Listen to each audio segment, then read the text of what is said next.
de início, já agradecer o convite de vocês, justamente para construir essa discussão hoje, essa aula de hoje é uma aula que a gente vai desenvolvendo, vai construindo coletivamente. Agradecer muito ao Rodrigo, que me ajudou aqui, fundamentalmente, na apresentação, na troca de ideias, sempre uma conversa muito boa sobre Cuba, que a gente já fez também no período, como eu estava falando aqui, do Centro Fidelista, que foi na época da pandemia, quando nós discutimos vários assuntos sobre Cuba, né? Então, agradecer a presença dele, a ajuda que ele deu também, essa apresentação que a gente vai fazer.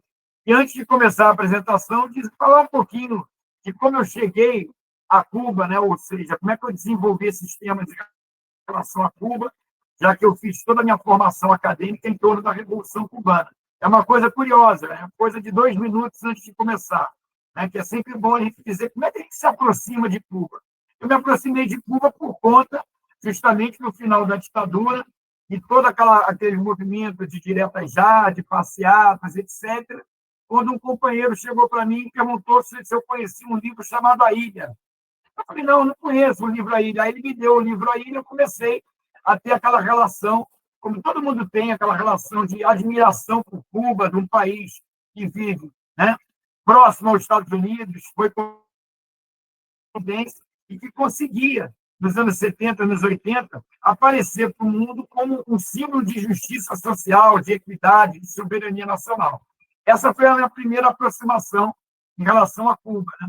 E comecei a me aprofundar mais quando, surpreendentemente, em 1986, quando da época já da perestroika soviética, quando simplesmente a pequena ilha cubana, que vivia, claro, né, com as relações comerciais que a União Soviética construiu com Cuba, e simplesmente passou a criticar a perestroika. O Gorbachev e a perestroika, início de 85 e 86, eram praticamente por unanimidade, né? Tinham críticas, etc., mas era uma coisa muito importante, a perestroika para o mundo, tinha muita gente que tinha uma visão positiva sobre a perestroika, sobre o Gorbachev. Aí eu comecei a ver Cuba criticando a perestroika, o governo cubano, Fidel, fazendo críticas à perestroika. Aí eu falei, poxa, tem alguma coisa extraordinária nessa ilha, né? E passei a conversar, a me aprofundar um pouco mais sobre Cuba. E, por último, foi a minha definitiva aproximação, já que eu comecei a estudar um pouco mais Cuba, foi no período especial, né? Porque quando Cuba caiu, a minha primeira vez que eu fui a Cuba, quando Cuba caiu, quando a União Soviética e o Bloco Socialista caíram, né? 89, 91, todos diziam que Cuba não ia resistir. Cuba não ia resistir, depende do auxílio soviético, era a visão que era colocada na época, né? Cuba não vai resistir, vários cubanos em Miami, né, já estavam fazendo as malas, porque Cuba, entre o governo cubano, o governo revolucionário, ia entregar os pontos, a contra-revolução ia ser vitoriosa e ia acabar o socialismo. Quando, surpreendentemente, Cuba resistiu. Aí eu comecei a pensar assim, bom, se a Alemanha Democrática, a RDA, a República Tcheca, que tinha um nível material de vida muito melhor, né, em termos de acesso a bens de consumo, né, do que Cuba, não resistiram, como um país como Cuba, que tinha um nível de desenvolvimento muito menor, em termos, inclusive, de consumo, resistiu. Aí eu falei, tem alguma coisa de misteriosa nessa Revolução Cubana que constrói essa resistência. Por isso que aí eu passei a estudar Cuba com mais dedicação e comecei a investigar um pouco mais a Revolução Cubana.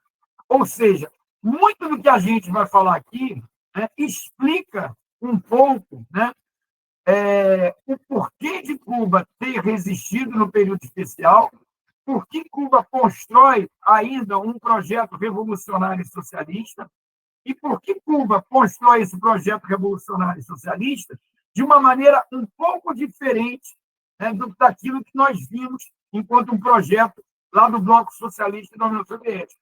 Então, na verdade, a gente vai começar lá atrás, né, por 2 motivos. Primeiro, porque a gente entende esse processo da Revolução Cubana como um processo de longa duração.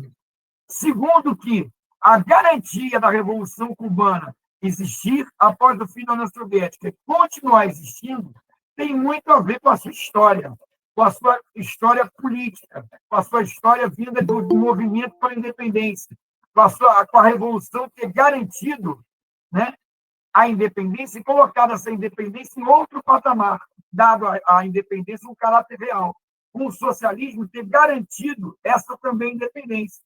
Então, na verdade, a gente vai começar indo lá atrás justamente para construir todo esse processo e entender como que a Revolução Cubana resiste. A Revolução Cubana resiste não por causa do Raul, por causa do Fidel, mas por causa da história do povo cubano, da sua história revolucionária. Então, de início, Letícia, é isso, para a gente começar agora, então, a fazer a discussão. Vamos lá?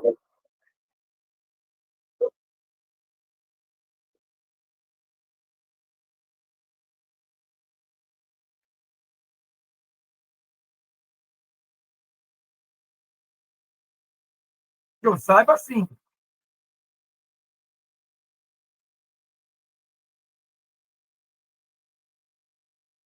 Sim, pode falar sobre isso.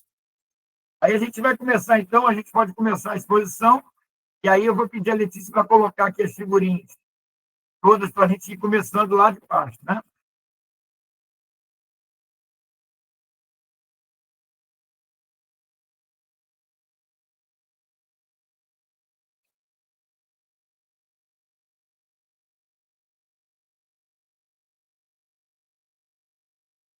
Vamos lá, a gente começa aqui, ó, colonização e independência de Cuba. É claro, pessoal, que cada etapa que a Letícia vai apresentar aqui para vocês nas fotos, ela dá margem a uma série de discussões muito profundas, muito importantes. Essa aqui é só uma tentativa rápida, né, da gente mostrar um pouco da história de Cuba, né? Então, um dia qualquer, se vocês quiserem fazer a discussão de cada etapa, de cada tema, aí vocês fiquem à vontade, peçam para a gente que a gente pode desenvolver. Essa etapa aqui da colonização é muito importante, né? É uma etapa da colonização, porque Cuba, pode passar, Letícia. Vamos lá, Cuba é uma colônia espanhola, né? Dentro daquela visão, daquele processo de expansão marítima, Cuba se torna uma colônia espanhola estratégica. Estratégica por quê? Porque ela, pelo posicionamento dela, você vê ali a entrada do Golfo do México, o Mar do Caribe, a relação, a proximidade com a chamada América do Norte, com a América Central, um pouco mais longe a América do Sul, mas ali o fluxo de comércio era muito grande. Inclusive, Havana era um porto comercial muito importante e um porto de escravos, ou seja, havia muita troca de escravos ali. Dali vinham os escravos da África que partiam para outras zonas também, né? Então, não só pela questão dos escravos, mas fundamentalmente por toda a relação do pacto colonial com a Espanha, toda a relação de conflitos da Espanha com outros países, toda a relação, a tentativa da Espanha manter a sua hegemonia. A ilha de Cuba ela passa a ser, ela tem uma importância fundamental, né? Principalmente Havana, o grande porto de Havana. E, durante esse processo todo de construção, né, da colônia cubana, né, de Cuba, enquanto colônia espanhola, vão se destacar os produtores de açúcar, e a gente já vai começar a colocar um detalhe. Os produtores de açúcar da área ocidental e da área oriental. Há uma diferença entre eles, né? Os produtores da área ocidental vão ter uma determinada vinculação com a Espanha e com o comércio exterior, e os produtores da área oriental vão ter uma outra relação. Isso explica um pouco por que as guerras de independência começam justamente na parte oriental. O que acontece, né? Com a crise do sistema colonial, nós temos os movimentos pela independência, baseados nas ideias iluministas, liberais, e vários países se tornam independentes. E Cuba não se torna independente. Ela não passa, no início do século XX, a ser um país livre, um país autônomo, como foi Colômbia, Venezuela, Peru, Brasil, etc. Ou seja, a colonização perdura, né, ainda no início do século XIX. E o que acontece a partir de meados do século XIX? A partir de meados do século XIX, um país ele passa a ter uma participação direta na economia cubana, que é os Estados Unidos. Aí alguém pode perguntar, mas não havia referência dos Estados Unidos, não havia referência na época dos Estados Unidos em relação a Cuba? Sim.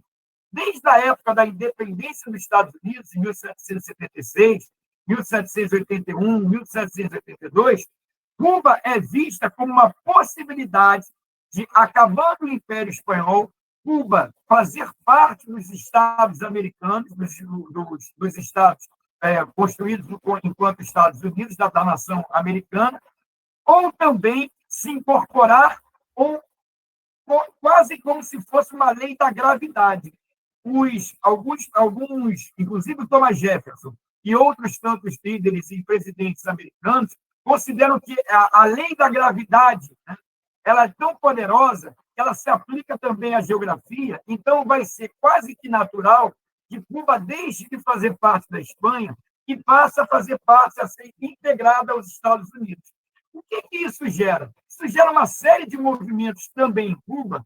Essa perspectiva dos Estados Unidos já é presente, de incorporar Cuba, mas também gera em Cuba uma série de movimentos bastante diferentes de como se tornar livre em relação à Espanha.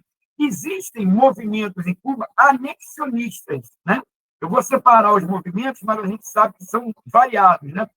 O anexionismo, eles acham que os cubanos são aqueles cubanos que acham que Cuba tem que se integrar aos Estados Unidos, tem que fazer parte dos Estados Unidos, né? Esses são os chamados anexionistas. Há também os chamados reformistas, aqueles que querem que Cuba seja livre e, claro, ter uma relação toda particular com os Estados Unidos, mas a partir de um processo de reforma gradual, que vai liberando Cuba do sistema colonial e da colônia e da metrópole espanhola. E há também os chamados independentistas. Os independentistas são aqueles que acham que Cuba tem que se tornar independente dos Estados Unidos, né, mediante um levante popular, um levante comandado por um exército libertador. E aí, essa presença nos Estados Unidos, então, ela é muito forte, ao mesmo tempo que essas ideias de libertação de Cuba, seja para anexar Cuba aos Estados Unidos, seja num projeto reformista lento, seja numa guerra revolucionária, enquanto essas propostas crescem, os Estados Unidos vão se tornando cada vez mais presentes na economia cubana. Cada vez mais presentes na economia cubana. Isso é muito importante. Mesmo sendo colônia espanhola, as exportações cubanas já são destinadas em mais de 70% aos Estados Unidos. Os Estados Unidos já controlam várias terras, direta ou indiretamente, em Cuba, principalmente a produção de açúcar. O que eu falo direto ou indiretamente? Que vários proprietários cubanos vão se vincular aos interesses americanos. Essas ideias anexionistas, né, ou seja, de anexação de Cuba aos Estados Unidos, vão ter guarida nos Estados Unidos, mas também vão ter resistência. Tá? Alguns estadunidenses vão resistir a essa ideia de incorporação de Cuba aos Estados Unidos pela concorrência comercial e também pelo racismo. Enquanto outros dirigentes americanos vão achar que isso é quase que uma lei natural, que Cuba faça parte do Império Estadunidense, tá certo? Pode ir, Letícia, por favor.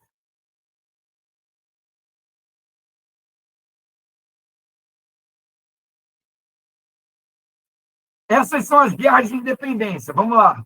Pode passar. Vejam, nesse aspecto todo, nós temos aqui a Guerra dos 10 Anos e a chamada Guerra Necessária. Aqui são três líderes muito importantes: o Gomes, Máximo Gomes, Maceu e José Martí. O José Martí, principalmente, na chamada Guerra Necessária. Gomes e Maceu, eles vão participar dessas duas etapas, né? A Guerra dos 10 Anos ela vai ser muito importante e ela vai começar onde? Esse exército formado pela independência vai começar justamente nas áreas orientais de Cuba. Nas áreas orientais de Cuba, onde existe, né, a chamada... os latifundiários cubanos ali, eles têm uma relação, como eu falei para vocês, desde o início da colonização, diferente dos latifundiários da área ocidental. Né? Por que latifundiários? Porque isso é uma presença ainda da colônia. Né? Ou seja, a colônia cubana ela foi baseada na escravidão e no latifúndio, e na produção de bens necessários à Espanha. Essa Guerra dos 10 Anos ela vai ser derrotada, mas ela vai ter uma presença muito importante desse exército que vai ter sucesso nas lutas contra a Espanha. Os Estados Unidos não vão apoiar necessariamente, né, essa Cuba como deveriam, né, ou como alguns desejariam, por conta também da Guerra de Secessão e por conta das desconfianças que existiam do que poderia se tornar Cuba enquanto um Estado livre da Espanha. Muita gente criticava esse processo, outros eram a favor. E aí o que acontece? Como essa Guerra dos 10 anos ela não tem sucesso, né? Sendo libertados os escravos, e com todas as contradições dessa libertação, até porque ela só vai se confirmar anos depois, existe a chamada guerra necessária. Essa guerra necessária ela é muito importante. Por quê? Por dois motivos. Primeiro, que os Estados Unidos já estão num processo de expansão dos seus interesses na América Latina. A doutrina Monroe é do início do século, mas no final dos anos do século XIX começa toda aquela questão que vai gerar a chamada política do Big Chic, que é do início do século XX. Mas já se desenha essa expansão estadunidense, né, pela América Latina. E aí José Martí, que é muito importante, uma referência muito importante enquanto escritor, poeta, filósofo e pensador cubano, ele também vai construir essa guerra necessária, essa segunda guerra da independência, e tem algumas particularidades muito importantes no pensamento do José Martí. Primeiro, é uma leitura crítica do processo de independência das outras colônias espanholas. O José Martí vai dizer: as colônias permaneceram na República, dizendo que as repúblicas que foram construídas elas não tiveram um desenvolvimento tão diferente assim. Não houve um corte abrupto entre a colônia que era dependente da Espanha e os novos países republicanos. Essa é uma reflexão importante do Zé Martí. A segunda reflexão importante é que deveria haver uma guerra contra a Espanha, um levante, através de um exército libertador, onde o Gomes, que é o dominicano, e o Maceo são de uma importância fundamental. Só que o Martí, já tendo uma leitura crítica de todo o processo de libertação na América Latina, ele via a necessidade, e isso é muito importante, a necessidade de construir um partido, que é o Partido Revolucionário Cubano. Esse Partido Revolucionário Cubano é um partido que a gente chama de policlassista. Ele envolve vários setores sociais. José Martí, ele não era um marxista. Aí existe uma discussão se ele era um liberal radical. Alguns colocam José Martí como um democrata revolucionário. Ele tem um artigo muito importante sobre Karl Marx, é muito interessante a gente perceber. Mas Martí já percebia também que o partido era importante para quê? Para justamente contrabalançar essa presença do exército, para ser complementar, mas, ao mesmo tempo, contrabalançar essa força militar. Então, o Partido Revolucionário Cubano seria o partido da nação cubana, mas com uma visão dos de baixo, ou seja, com a questão da educação, o trabalho sobre a questão dos valores, principalmente dos valores independentistas, da valorização da cultura cubana, da valorização do debate ideológico. Martí tem uma frase muito importante que ele fala assim: nosso vinho não pode ser muito bom, mas é nosso vinho. Então, a dimensão nacionalista ela é muito importante. A dimensão da disputa de valores, de valorização da cultura cubana, ela é muito importante, no sentido de aproveitar todas as outras culturas, né? Mas a linha de construção dessa pátria cubana vai ser a cultura cubana. Então, é uma valorização da cultura cubana, da formação do seu povo, das características culturais do povo cubano, que se destacam frente a todo esse processo, né? E esse Partido Revolucionário Cubano e as reflexões do Martí vão estar sempre também de olho em quem? Justamente nos Estados Unidos. Porque ele vai perceber que, levando em conta toda a história das colônias terem sobrevivido na República e da presença dos Estados Unidos no final do século XIX, que haveria de se tomar cuidado com os Estados Unidos. Ele fala: eu vivi no monstro, já que Martí viveu nos Estados Unidos, eu conheço as suas entranhas. Então, para ele, a independência de Cuba, né, vitoriosa contra a Espanha, através do Exército Libertador e através do Partido Revolucionário Cubano, seria um anteparo a essa expansão que os Estados Unidos já vinha desenhando para a América Latina. Isso é muito importante, né? Então, esse Partido Revolucionário Cubano, que é policlassista, junto com o Exército Libertador, consegue conduzir essa guerra necessária. Só que, o que acontece? Quando a Espanha estava quase já perdendo a guerra, os Estados Unidos se intrometem, após a explosão de um navio chamado Maine, os Estados Unidos se intrometem, eles conseguem ocupar Cuba, já quando a Espanha já estava quase derrotada, e eles impõem duas condições, né, nesse processo todo, que aí é o chamado Tratado de Paris, que dá liberdade a Cuba, Porto Rico e Filipinas. Mas como Cuba teve um processo de radicalização muito grande na sua luta pela independência, eles não conseguem simplesmente fazer com que Cuba vire, né, um Estado americano. Eles não conseguem controlar Cuba a esse ponto. E aí o que acontece? Eles impõem duas questões. A primeira é a emenda Platt. Foi uma emenda votada no Congresso americano, teve gente contra e teve gente a favor, que se impunha à Constituição cubana, que, na verdade, defendia os interesses americanos na ilha e legitimava uma intervenção americana caso fosse necessário para, entre aspas, garantir a independência de Cuba. E a gente sabe que ela, na verdade, garantia os interesses estadunidenses. Então, a emenda Platt ela é acoplada à Constituição cubana, os Estados Unidos dissolvem o Exército Libertador, os Estados Unidos tentam comprar de todos os jeitos, né, de toda forma, a burguesia cubana, que já se distancia do Partido Revolucionário Cubano, consegue fazer com que a emenda Platt seja aprovada por essa Assembleia Constituinte Cubana por pouquíssimos votos. Aí tem fontes que dizem que são 2 votos, outros dizem que foi 1 voto só, mas muitos cubanos acabam votando a favor da emenda Platt porque querem se livrar dos marinhos, né? E outros ainda têm uma resistência à emenda Platt. Então, na verdade, quando Cuba se torna independente, ela se torna independente com a presença dos marines estadunidenses em Cuba, com essa chantagem de ter que incorporar a emenda Platt à sua Constituição e também, já que a gente falou de Guantánamo, de também ter ali um território, que seria um território, embora em Cuba, gerenciado pelos Estados Unidos, que seria a chamada base de Guantánamo. Essa base de Guantánamo ela existe até hoje, inclusive a prisão de Guantánamo, mas a base de Guantánamo ela permanece até hoje. Os Estados Unidos pagariam um aluguel para a permanência dessa base em Cuba. Então, na verdade, se inicia assim a Cuba enquanto país livre, a que a gente vai chamar de República Neocolonial. Por quê? Porque, na verdade, não houve nenhuma alteração estrutural profunda. A colônia, como temia Martí, permaneceu na República e, pior, Cuba vai começar a construir o seu desenvolvimento enquanto pátria livre, mas neocolonizado pela presença militar dos Estados Unidos, embora os marines tenham saído da ilha, mas o controle que se dá através da emenda Platt e todo um controle econômico e político de Cuba. Pode passar, Letícia, por favor.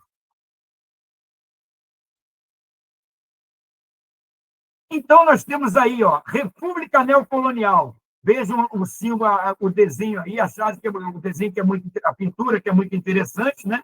De 1901 até 1959, nós temos essa fase da história, 1902, 1959, por aí, que é justamente a fase onde há governos republicanos diversos que são importantes e as lutas sociais em Cuba também vão ser muito presentes até a Revolução. Pode passar, Letícia, por favor. E aí nós vemos, ocupação dos marines dos Estados Unidos e emenda Platt, e a base Guantánamo. Classes dominantes cubanas com laços estreitos com os Estados Unidos. Isso é muito importante, né? Porque, na verdade, o capitalismo vai se desenvolvendo lentamente em Cuba, mas se ele já é um capitalismo dependente, ele ainda vai ter um nível de deformação ainda maior pela presença dos Estados Unidos controlando toda a economia, né?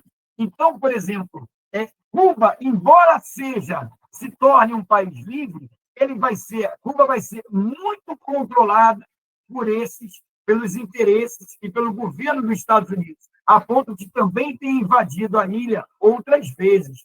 O próprio presidente de Cuba, Tomás Palma, para vocês verem como essa relação com as classes dominantes cubanas era bem umbilical, né? O próprio Tomás Palma vai dizer o seguinte, que ele prefere que Cuba se torne, né, um Estado americano do que ter uma república instável. Vejam só, para ter uma república instável, então seria melhor ser acoplado aos Estados Unidos, né? Mas, mesmo assim, em 1906, os Estados Unidos voltam a ocupar Cuba, mas, mesmo assim, eles não conseguem o que iriam como eles conseguiram com Porto Rico, que Cuba se tornasse um Estado americano. Não foi essa possibilidade, levando em conta a resistência que o povo cubano manifestou, né? Então, o que vai acontecer nesse período todo, quando Cuba vai começar a desenvolver o seu capitalismo? Esse capitalismo dependente, muito associado aos Estados Unidos, né? Ou seja, vão começar a surgir as fábricas, a classe operária, os trabalhadores de fabris, a luta dos camponeses também vai ser muito importante, e aí começa, com essa luta dos trabalhadores, a fundação do Partido Comunista de Cuba, liderado por Julio Antônio Mella e Carlos Valim. E aqui eu quero colocar uma curiosidade para vocês, né? Tanto o Julio Antônio Mella quanto o Carlos Valim, e aí a gente vai ver a presença dessa questão nacional, como essa questão nacional não estava bem resolvida, porque Cuba se tornou independente, mas se tornou independente mediante um controle externo e interno muito grande pelos Estados Unidos. Por que eu falo controle interno? Que muitas vezes o embaixador americano tinha mais prestígio e mais importância política que o presidente cubano. Então, na verdade, essa questão nacional ela vai estar bem presente na pauta política. Todos os movimentos, inclusive o movimento operário, o salário, um partido também importante que surgiu em Cuba, que tinha uma dimensão sobre a questão racial muito importante, chamado Partido Independente da Cor. Todos os conflitos vão ter em conta essa questão nacional. A questão nacional ela vai estar sempre presente na pauta política. E vejam, o Julio Antônio Mella, ele já é um marxista formado, etc. Mas esse senhor ao lado, o Carlos Valim, ele lutou com José Martí. Ele conheceu e foi parceiro de José Martí. Ele é um sobrevivente dos conflitos, né, da Segunda Guerra de Independência ou Guerra Necessária.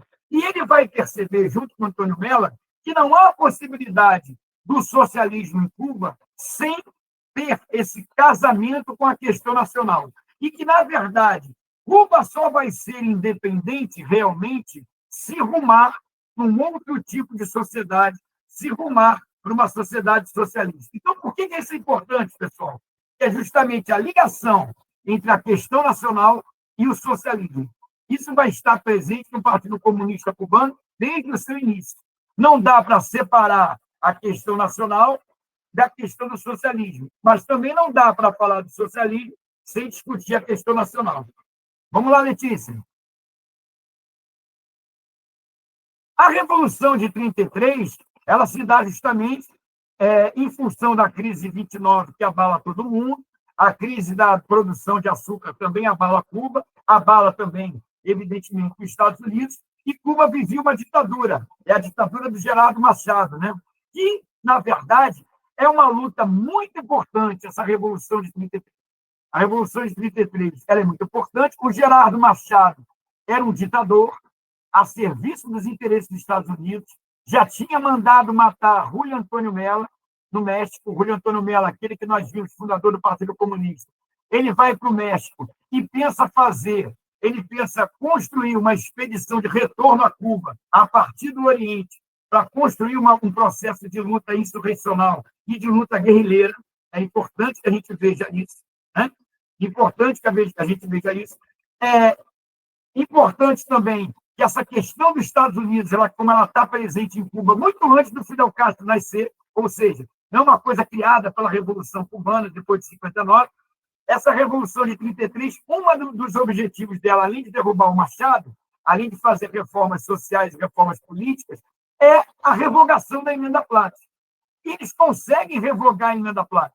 Mas por que conseguem revogar a Emenda Platt? Pela radicalização popular, é evidente, mas também os Estados Unidos, já preocupados com a ascensão da Alemanha, com a presença do nazifascismo, os Estados Unidos resolvem construir, através do Roosevelt, uma política de boa vizinhança. Então, eles concordam em acabar com a Emenda Platt, mas aí constroem um tratado comercial com Cuba, que é extremamente ruim para os interesses do povo cubano. Ou seja, os Estados Unidos cedem e acabam com a Emenda Platt, mas constrói uma dependência ainda mais profunda em termos econômicos e comerciais com Cuba. E o que a gente vê por aí? É o limite da burguesia nacional cubana. A burguesia nacional não consegue fazer uma revolução burguesa, né, com as suas tradicionais bandeiras democráticas. Participa desse movimento o Guterres, Antônio Guterres, que, na verdade, ele vai ser um misto justamente disso, do nacionalismo, do socialismo marxista, de umas certas ideias liberais de esquerda, e também vai ser assassinado quando pretendia, detalhe, quando pretendia também construir um levante armado, guerrilheiro, popular, contra, né, o próprio Sargento Batista, que assume uma posição extremamente, e aparece na história de Cuba, uma posição extremamente conservadora, de repressão, e ajuda a assassinar o Guterres, mas que justamente mantém. O que vai ser o Batista? Manter os interesses dessa revolução acoplados aos Estados Unidos e manter Cuba alinhada com os Estados Unidos. Batista vai representar esse nome da burguesia cubana. E mais, esse nome da burguesia cubana ele vai estar presente em toda a história, né? Porque, apesar dessa repressão que faz com que esse movimento ele não se desdobre, esse movimento da Revolução de 73 não tem um caráter social mais importante, mas justamente pela sua força e também pela presença toda do ambiente em torno da Segunda Guerra Mundial, a Constituição de 40 ela vai ser votada e ela vai ser extremamente progressista. Mas vai ser uma Constituição progressista pouco aplicada na prática. E, na verdade, o que avança, apesar dessa Constituição progressista? Avança a corrupção, a repressão contra o movimento operário estudantil, as eleições são fraudulentas, as eleições onde o dinheiro é fundamental, onde a corrupção ela se torna fundamental. Ou seja, mesmo após essa Revolução de 33, é uma revolução que não ultrapassa os limites da burguesia, a burguesia nacional também não radicaliza para um processo democrático e a repressão continua. A repressão ao movimento operário estudantil continua, tá certo? Vamos lá, Letícia.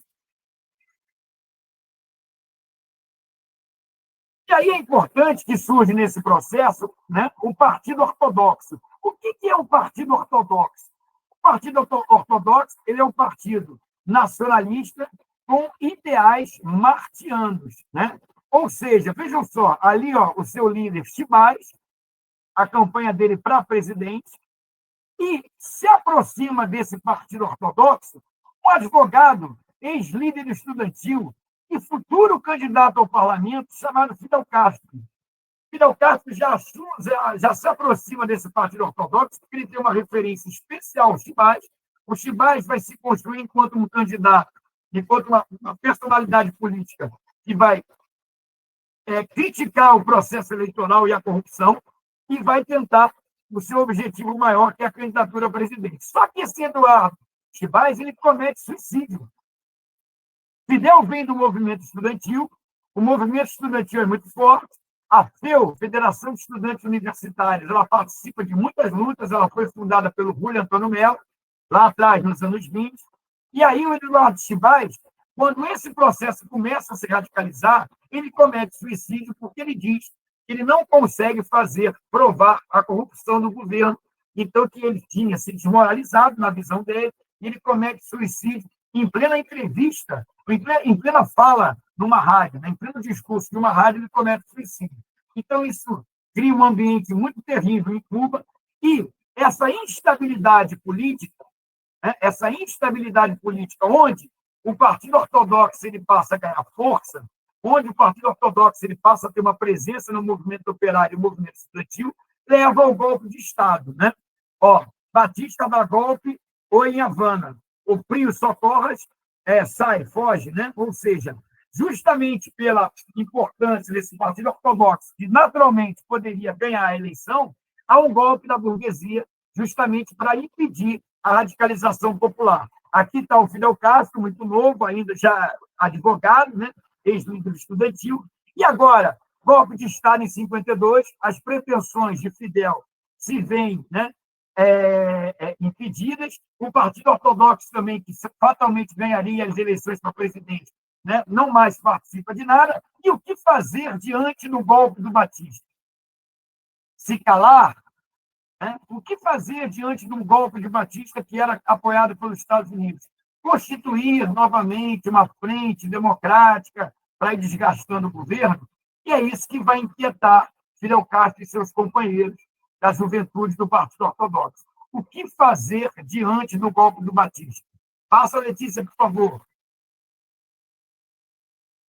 E aí a gente tem o início do que a gente chama de processo revolucionário. Né? O processo revolucionário, embora vocês vão ver que eles têm um pertencimento, levando em conta a longa duração, desde a época da independência, a gente vai ver que esse processo revolucionário ele vai de 53 a 59. Pode ir, Letícia, por favor. Veja só, assalto aos quartéis Moncada e Carlos Manuel Céspedes. Ora, o que significa isso? Significa que a juventude ortodoxa, principalmente, né, liderada por Fidel Castro, parte dela vai, ao invés de ficar assistindo o golpe de Estado, assistindo mais uma ditadura, e assistindo os movimentos simplesmente se silenciarem e aceitarem a ditadura até que ela se desgaste, eles resolvem partir para a luta, construir uma iniciativa. E, por isso, Fidel Castro, com um número reduzido de homens, resolve, né, fazer esse planejamento, esse assalto ao quartel Moncada, que é no oriente da ilha, na cidade de Santiago de Cuba, para justamente levantar a população cubana. E vejam, qual seria a Constituição que iria regir Cuba se esse assalto ao quartel Moncada e a derrubada de Batista tivesse sucesso? A Constituição de 40. Mas também existe o chamado Programa de Moncada. O Programa de Moncada, caso o assalto aos quartéis, né, tivesse sucesso, é um programa nacionalista popular e democrático. Né? Ele apela para a Constituição de 40, fala da nacionalização, fala da democracia, chega a falar da gestão dos operários nas fábricas, de uma possibilidade de uma cogestão, fala da reforma agrária, mas, acima de tudo, é um manifesto extremamente nacionalista. A gente sabe da história, sabe que o assalto não teve sucesso por uma série de razões. O planejamento era fazer um levante popular, era assaltar os quartéis, distribuir armas para a população, e enfrentar, a partir da região oriental, enfrentar o governo central. Aí a gente não sabe se poderiam ter guerrilhas ou não, etc. Mas seria esse tipo de levante construído a partir da região do Oriente. Vejam como essa região do Oriente é muito importante em termos de tradição de luta. E aí há uma derrota militar. Há uma derrota militar, mas há uma vitória política. Por que vai ser uma vitória política? Porque o nome de Fidel se espalha por Cuba, e aí, durante o seu julgamento, ele torna o que seria uma acusação para ele de traição, né, de estar contra o governo cubano, ele transforma esse julgamento numa condenação ao governo cubano. É uma condenação que está presente num livro muito famoso, eu acho que vocês já devem ter ouvido falar, chamado A História Me Absolverá, que é justamente como ele termina a sua defesa, né? Dizendo que a história vai absolvê-lo dele ter construído todo esse processo. E a pergunta interessante que se faz a ele, pelo juiz, é a seguinte: quem orientou essa luta? Quem orientou esse processo? E ele fala José Martí. Ou seja, a vinculação da luta do assalto ao quartel Moncada com os ideais de José Martí, com os ideais de uma real independência. Isso é muito importante. E é dali que sai, então, o movimento 26 de julho. Esse movimento 26 de julho vai ser um movimento central na luta pela Revolução Cubana. O Fidel é preso, é condenado, mas há um movimento muito grande, nacional e internacional, pela sua anistia, e ele sai da prisão e vê que não há condições, né? E é muito importante essa pedagogia do Fidel. O Fidel, ao invés de dizer logo, né, que, olha, eu vou fazer a luta armada assim, assado, né? O que ele faz? Ele faz com que as pessoas percebam que não é possível o combate político em Cuba. Ele não consegue fazer esse combate político de oposição. Então, o que acontece? Ele vai para o México, e aí fala, nós voltaremos como mártires, né? Ou como vitoriosos, e aí, a partir do México, ele conhece o Che Guevara, lá no México, como vocês sabem, e organiza a expedição do Yatigrama, né? Desembarcando em Cuba em dezembro de 56. Qual seria o plano? O plano justamente seria esse, construir um processo de luta guerrilheira insurrecional a partir da região oriental. A gente sabe que esse desembarque ele é trágico, né? Há um movimento urbano importante que tenta garantir o desembarque, mas o desembarque é atrasado, e a única alternativa desses expedicionários é o refúgio da Serra Maestra. Então, é muito importante, ou seja, esse refúgio da Serra Maestra vai ser ali a luta guerrilheira na Serra, mas, na verdade, essa luta guerrilheira na Serra ela só sobrevive porque há o apoio da cidade, né? É uma linha muito equivocada que às vezes o pessoal fala assim, tudo começou na Serra Maestra. De jeito algum, né? Ou seja, havia todo um processo de luta dos camponeses também, havia uma solidariedade de um movimento de massas urbano, que fez com que aqueles poucos que sobraram lá na Serra Maestra conseguissem se transformar num núcleo político importante e desenvolver suas lutas. Se não houvesse solidariedade entre os camponeses e apoio urbano, fatalmente o núcleo guerrilheiro na Serra não sobreviveria. Pode passar, Letícia, por favor. Eu esqueci de falar, todas aquelas lideranças ali, a Aidé Santa Maria, aquelas mulheres ali, foram líderes também do quartel de Moncada. Abel Santa Maria foi assassinado pelo regime de uma forma extremamente covarde, com os olhos arrancados. E aqui nós temos também algumas lideranças que vão compor, né, essa direção dessa Revolução Cubana. Detalhe, é claro que existe toda uma relação entre a guerrilha e os movimentos urbanos, né? Claro que existem contradições entre eles, mas vai chegar uma hora, vai chegar um momento em que essas contradições elas vão sendo bem equacionadas e há uma relação desses três partidos, desses três grupamentos políticos muito importantes. O movimento 26 de julho, que é o movimento que responsável pela guerra de guerrilhas, onde está lá o Fidel Castro, o Raul Che Guevara, Camilo Cienfuegos, todos esses aqui, a Célia Sanches, né? E esse movimento também, esse movimento 26 de julho, ele tem uma presença urbana, vejam, é o Frank País. O movimento 26 de julho, além de ter essa presença urbana e essa presença na Serra, ele também vai fazer ações concatenadas, algumas e outras não, com José Antônio Echeverría, que vai ser justamente do Diretório Revolucionário, né? É um movimento estudantil, é um movimento que tem muita presença nas universidades, e também vai participar, de alguma maneira, isso é muito polêmico também, em que ponto se participou, até que ponto, ou a partir de que momento participou de forma mais intensa, o Partido Socialista Popular. O Partido Socialista Popular não apoia o assalto ao quartel Moncada, embora seja solidário com as suas lideranças, e apoia a anistia, etc. Mas o Partido Socialista Popular ele não apoiou, no início, a guerrilha. Ele permaneceu atuando em sindicatos. Só em 1958 que eles passam a apoiar mais profundamente a guerrilha, mas estavam no processo de luta. O Blas Roca é a liderança desse processo, desse partido. O Blas Roca, inclusive, visitou o Prestes aqui na prisão, na época da ditadura de Getúlio Vargas, né? O Blas Roca vai ser uma figura muito importante. Então, essas três forças elas vão estar aliadas nesse processo que a gente conhece como Revolução Cubana.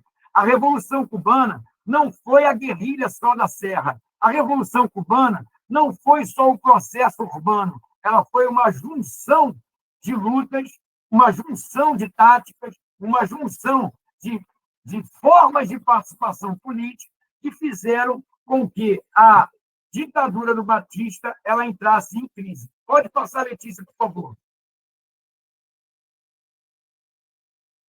E aí nós temos rapidamente aqui o isolamento e a queda de Batista. Fulgêncio Batista perde apoio interno e externo, é muito importante isso, inclusive lá no filme do Che, a gente percebe o incômodo que o Che tem com o Fidel conversando com os setores da burguesia cubana, setores até líderes que eram líderes assim bem contestáveis, né? Mas Fidel consegue fazer essa frente no sentido de isolar o regime, setores da burguesia vão apoiar o processo revolucionário, a gente chama de burguesia antibatistiana, mas o principal, Fidel Castro garante, é o fortalecimento do exército rebelde. É isso que incomoda e incomodou determinados setores que pensavam que Fidel Castro seria mais um aventureiro. Ou seja, quando ele mantém, né, com todos os acordos feitos com a oposição ao Batista, mas quando ele diz e bate na mesa que o exército rebelde seria o exército, ele impede qualquer golpe e ele garante que a Força Armada está nas mãos dos revolucionários. Isso é muito importante. E aí Batista foge, e a gente caracteriza, pessoal, a Revolução Cubana como uma revolução nacional, democrática, popular, com forte caráter anti-imperialista. Reparem que foi proposital, tá, galera? Eu não botei o nome socialista.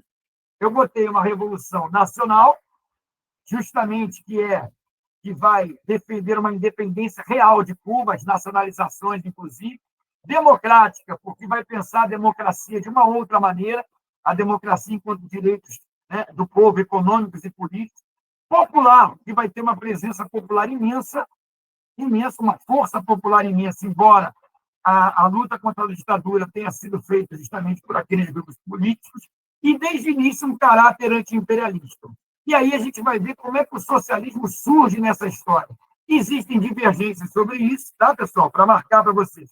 Tem gente que já fala de revolução nacional ou revolução de libertação nacional de caráter socialista. Mas eu prefiro colocar assim e mostrar para vocês como é que o socialismo surge na história. Vamos lá, definição de rota e o caminho socialista, 59 e 61. Essa talvez é uma das fases mais ricas que existe no processo revolucionário e muito pouco estudada, que é justamente essa fase da questão de 59 a 61, das definições. É quando é aplicado o programa de Moncada e quando aquela burguesia que até então estava ao lado dos revolucionários cubanos começa a se deslocar.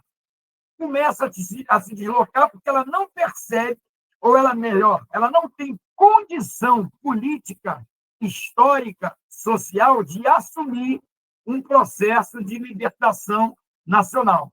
Então, vejam, reforma agrária, democratização econômica, né? Isso incomoda por demais a burguesia. E aí entra o socialismo.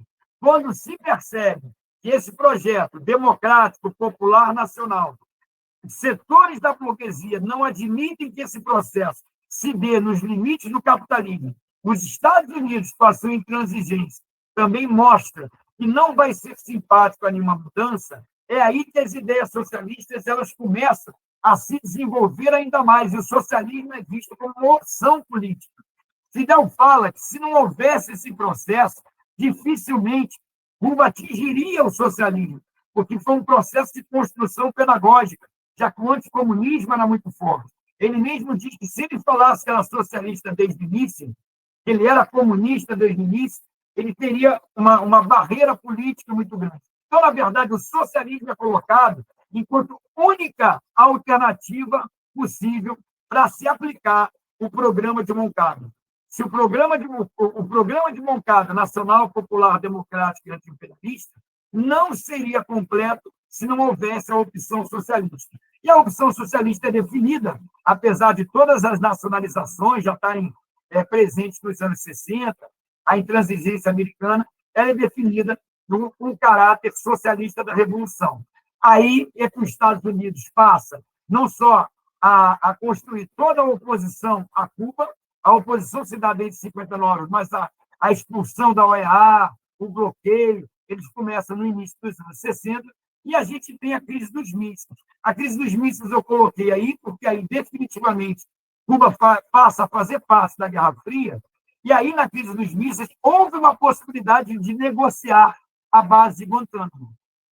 Só para alertar para vocês. Houve uma possibilidade de negociar a base de Guantánamo. Isso não acontece por conta dos acordos do Khrushchev com Kennedy, onde Fidel não foi ouvido. Uma das possibilidades que Fidel colocava era negociar a base de Guantánamo, para justamente que a base de Guantánamo fosse devolvida para os cubanos. Avante, Letícia, por favor.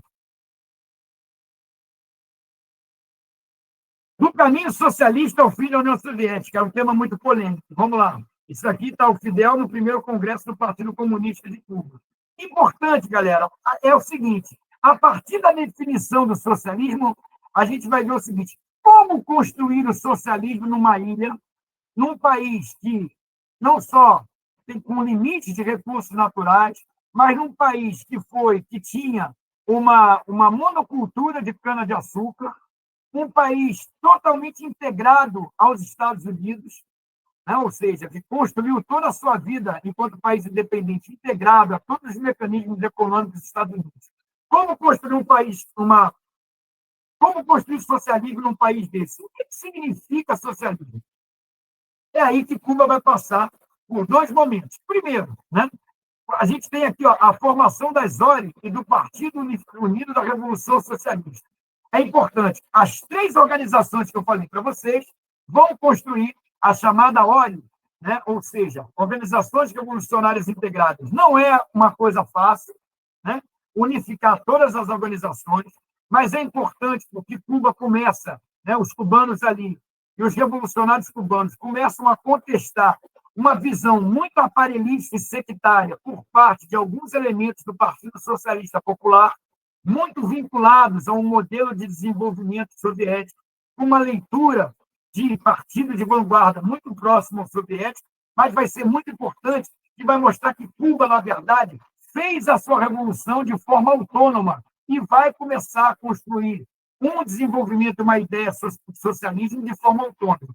Então, a gente tem a unificação dos grupos, de todos esses três grupos, para, na verdade, refundar um partido. É o Partido Comunista Cubano.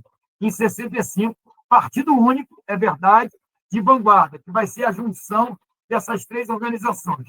E há, do ponto de vista do debate econômico, um debate muito interessante sobre a construção do socialismo. De que maneira seria esse socialismo? Seria mais centralizado, mais descentralizado, né? Se seguiria mais o modelo, né, que estava, até então era vitorioso, vamos dizer assim, soviético ou não, né? E aí é um debate muito bacana, onde Cuba vai mostrar o quanto que o marxismo cubano ele vai se desenvolver, porque ele vai mostrar, através do Che Guevara e do Fidel, que o socialismo não é só a questão do resultado material, mas é a política, a ideologia, os estímulos morais, a construção de um homem novo, homem e mulheres novos, né? Ou seja, a construção de uma nova relação social. Então, o acento da Revolução Cubana, do socialismo cubano, vai ser na questão da ideologia, na questão dos valores. É o revolucionário dando exemplo, é a distribuição mais equitativa das riquezas, é a democracia real na prática, é a participação através dos bairros, embora não muito estruturada nessa época, mesmo com a presença dos CDR, mas vai ser, o socialismo cubano vai ser uma mistura de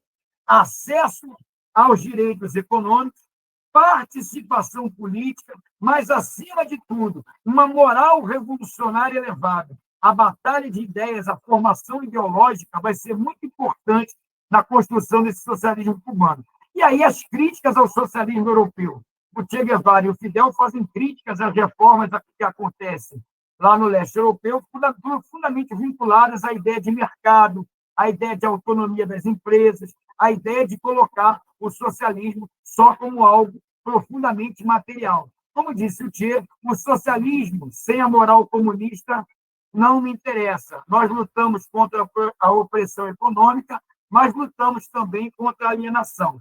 E aí, com a morte do comandante Che Guevara em 67, há também toda uma mudança nessa discussão do modelo econômico, etc. Há uma radicalização de determinados aspectos dos estímulos morais, mas, diante das derrotas também dessa safra de 10 milhões, há uma nova fase na Revolução Cubana, que é a integração ao bloco econômico socialista. Vamos lá, Letícia.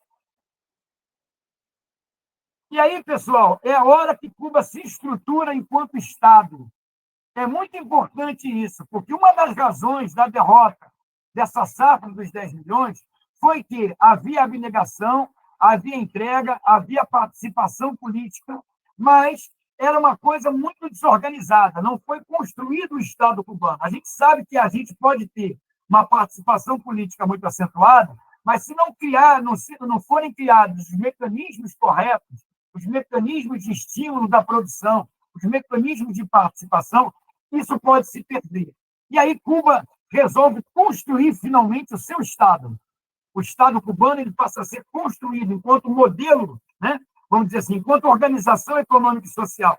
E aí vai ter uma imagem, né? Esse Estado vai ter uma imagem muito próxima do quê? Do Estado soviético, com todas as críticas, né? Com toda a crítica que existia ao bloco socialista, com todas as críticas às reformas que estavam se desenvolvendo, mas Fidel vai ser claro, né? Nós deveríamos ter percebido melhor toda a história dessa formação socialista. Mas, mesmo assim, Fidel não renuncia à discussão da formação do homem novo, do centro da política, do centro da questão ideológica. E vejam só, esse modelo aplicado nos anos 70, além de organizar o poder popular, ele dá resultados econômicos muito positivos a Cuba. Muito positivos a Cuba, do ponto de vista econômico e social. É uma hora onde Cuba se desenvolve mais. Mas vejam, é um desenvolvimento onde o processo de industrialização ele vai ser muito mais lento do que se pensava. Isso é uma opção clara do governo desde os anos 60, a partir de 63, 64. Né? Não dá para industrializar Cuba do dia para a noite. Então, a industrialização é vista de forma paulatina, vinculada ao CAMI, vinculada a toda a relação com a União Soviética, mas ela não vai ser abrupta. Os cubanos perceberam que não teria condições econômicas e políticas para fazer uma industrialização acelerada. E aí Cuba se desenvolve bastante. Né?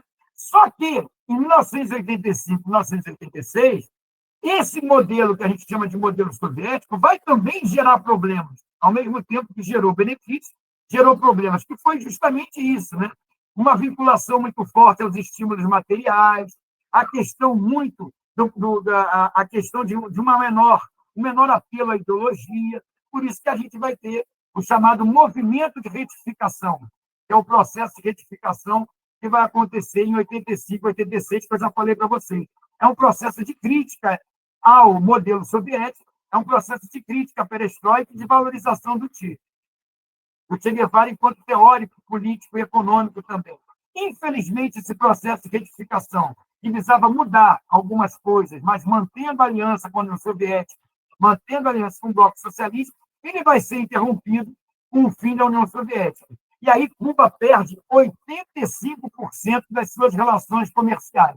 E aí a gente tem o início do período especial. Detalhe, pessoal, só para acabar com essa fase. O poder popular funciona, o poder popular ele é muito importante na organização do Estado cubano, os trabalhadores cubanos participam desse poder popular das mais diferentes formas, né? Participam do poder, né, de Estado das mais diferentes formas, mas esse poder popular é o que vai mostrar a força da organização popular do povo cubano. E aí a gente entra no período especial. Vamos lá. Esse período especial, pessoal, é o período mais interessante que eu acho que a gente tem que estudar. Né? Por quê? Porque vai ser uma nova revolução, na minha opinião. Uma nova revolução por quê? Porque, embora haja continuidade, o Estado cubano continua, a proposta socialista continua, o poder popular continua, é aí que ele Cuba demonstra toda a sua força política e ideológica. Então, aquilo que o Che colocou, do fortalecimento ideológico e político, do exemplo do dirigente, da incorporação do povo às decisões, através de novos valores, estava correto. Demonstrou o seu vigor, demonstrou a sua correção. porque Cuba resiste aos boicotes, né, dos Estados Unidos, com a lei Torricelli, com a lei Helms-Burton. Os cubanos passam a adotar um lema: salvar a revolução e as conquistas do socialismo. Cuba passa por reformas importantes no campo social, econômico e político, mas mantém a sua orientação socialista. Que reformas são essas? No campo político, o poder popular se aperfeiçoa, os cristãos passam a fazer parte do Partido Comunista, o Partido Comunista passa a ser o Partido da Nação Cubana, é um partido que se torna mais aberto. Do ponto de vista das eleições, os trabalhadores cubanos, eles podem já eleger eles elegem diretamente o poder popular nacional, ou seja, a vinculação com os deputados, chamados aqui de deputados federais, elas passam a ser muito mais forte, e há todo um movimento de participação popular nos parlamentos obreiros, nas manifestações de massa, ou seja, uma valorização de Cuba. A soberania cubana estava em jogo, por isso era preciso salvar a revolução e as conquistas do socialismo. E no campo econômico? No campo econômico, há necessidade de Cuba se inserir num processo de globalização. E aí que nós temos, justamente, a adoção de algumas mudanças, como a permissão dos cubanos terem dólar, os investimentos estrangeiros, o avanço do trabalho por conta própria, as primeiras pequenas empresas, vamos dizer assim, que seriam os restaurantes chamados paladares, ou seja, a presença do mercado ela passa a estar mais clara em Cuba com um período especial. Ou seja, são novas contradições que vão surgindo, ao mesmo tempo que existe a garantia da continuidade do socialismo. Vamos lá, Letícia. E aqui, pessoal, é a época de crise econômica, né? É a chamada crise dos bolseiros. É a partir da crise dos bolseiros que foi aquela quantidade de gente que saiu de Cuba em função de todo o incentivo que os Estados Unidos faziam, né? Hipocritamente, embora não liberassem as visas, e o bloqueio cada vez mais crescente, que houve essa crise, e a partir de 95 nós temos uma melhora, né, da situação interna. As reformas econômicas são feitas, há investimento estrangeiro, a despenalização do dólar, uma certa abertura ao mercado. Eu fui a Cuba em 93, realmente a situação era terrível. Quando eu voltei em 96, era muito melhor.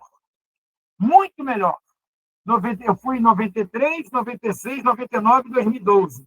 96 e 99, a melhora era muito grande, o alívio do povo, a produção era maior, mas a gente já percebia algumas contradições, não só políticas, ideológicas, mas contradições econômicas mesmo, né? Já começava a haver um setor da sociedade cubana um pouco mais empoderado economicamente, já começava a haver uma diferença social maior, justamente em função dessas reformas. As reformas elas serviram para aliviar o povo cubano, mas também criaram novas contradições. E essas contradições, isso é verdade, o povo cubano vai colocar claramente, né? Lá como vocês viram, Letícia, volta um instantinho só, por favor. Essas contradições vão ser muito claras, né? E o Fidel, em 2005, ele fala dessas contradições, porque a batalha cultural e econômica ela passa a ser muito vigorosa. E o Fidel coloca claramente o seguinte, no discurso em Havana, que eu convido vocês a lerem. Ele fala o seguinte, olha, não é o imperialismo que vai derrubar Cuba, né? Se a revolução acabar, ela vai ser obra dos próprios cubanos. Se o socialismo cubano acabar, ela vem pelos próprios cubanos. Ou seja, o que ele está chamando a atenção? Ele já está chamando a atenção para um conflito político-ideológico que pode existir na ilha, justamente em função dessas reformas, justamente em função da luta de classe, justamente em função dessa batalha ideológica que se dá no cotidiano, né? Por quê? Porque a batalha cultural ela se dá de maneira muito clara. Em 2010, nós temos os lineamentos. Os lineamentos, pessoal, pode passar agora, Letícia. Os lineamentos nada mais são que o conjunto de medidas colocadas para readaptar o socialismo cubano a uma nova realidade. Tanto é que eles chamam de atualização do socialismo. A atualização seria diminuir a presença do Estado, aumentar a presença do mercado, permitir várias formas de propriedade, inclusive privada, detalhe, né? Permitir várias formas de propriedade que hoje são, né, no comércio, são as chamadas micro, pequenas e médias empresas, chamadas MIPIMES, né? Ou seja, que são formas econômicas privadas, e aí é redesenhado o socialismo cubano. Então, o socialismo cubano ele vai ser uma continuidade, mas também vai ser uma superação. Ele está sempre num processo de crítica, autocrítica e redefinição. As reformas e a Constituição de 2019 mostram isso. É aprovado um Código de Família. É importante dizer que tantas reformas, né, quanto os lineamentos, como a Constituição, como o Código de Família, são fartamente discutidos pelo povo cubano. O povo cubano faz várias emendas, o poder popular sobrevive. Então, na verdade, Cuba passa hoje por uma nova fase do socialismo. A nova fase do socialismo é essa, né?